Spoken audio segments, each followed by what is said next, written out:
What's going on, guys? Welcome back to the channel. Today we're going to be talking about bounce back candidates. Last week a couple guys struggled, and people are worrying right now because maybe you spent a high pick or maybe you had high expectations for somebody. But I'm going to drop today a couple guys I think are going to turn it around in week 2. Before we get into this video, hit that like and subscribe button, help me out. I got to 15 subscribers today, which I'm pretty happy about, so let's see if we can get to 20.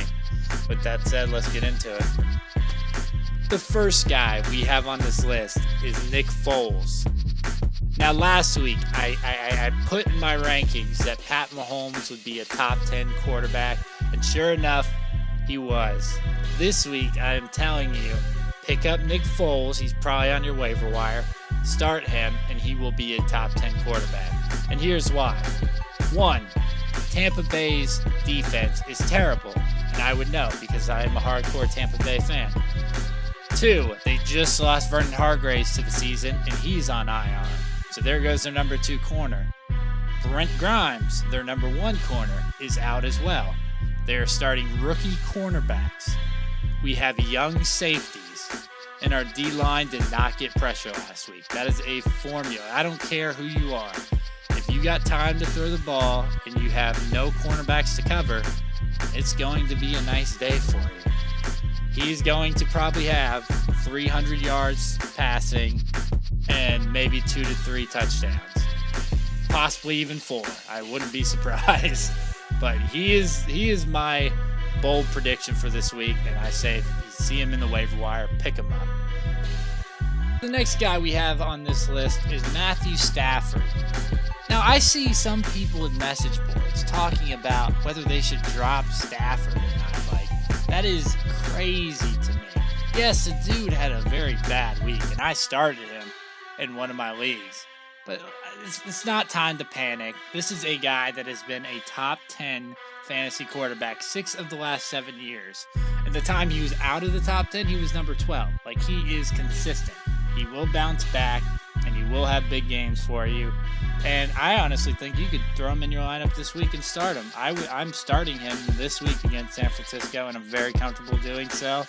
So if you have Stafford, don't worry. Put him in. You'll be fine. The next guy we have on this list is Matt Breida. Now, I know a lot of people are worried about Morris, and a lot of people have Breida on their bench, and they're asking whether they should play him or not. I'm putting him in my lineup this week. He's playing a Lions defense that gave up 10 carries, 100 yards, and 2 touchdowns to Isaiah Crowell. The rush defense is not good at all. Matt Breida looked like the better back in that game last week. It was a tough matchup, but he looked better and more confident than Alfred Morris. He's going to get 15 to 20 carries, so put him in your lineup. Have a good week, and maybe next week you can sell him high. Next guy we have on this list is Dalvin Cook. I'm a huge fan. I love him, his ability, his explosiveness. He is an elite runner. He had a rough week last week, only averaging 2.5 yards a carry. He did get 16 carries and was able to reel in 6 of his 7 targets. So the volume is there for him. I mean, he's coming off this injury. He's probably a little bit rusty, and he has a favorable matchup.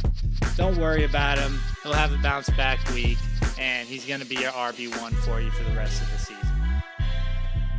Next guy we have on the list is Josh Gordon. Now, Gordon, he had an week last week, but we're talking about a guy who didn't practice, wasn't in the preseason really, and he didn't get a lot of reps, so I kind of expected him to struggle a bit. He's just knocking off some of the rust. This is a guy with top 10 talent. He has the potential for monster games, and he's playing a Saints defense that just gave up 4 passing touchdowns in the air to Ryan Fitzpatrick. I look for him as a nice candidate. I think he's a wide receiver 2 this week. All right, guys, so that is it for this video. Really excited for this week, and I'll probably be doing a reaction to all the games on Monday. But if you have any fantasy questions in the meantime, feel free to comment them below. I'm happy to answer. And again, thanks for watching.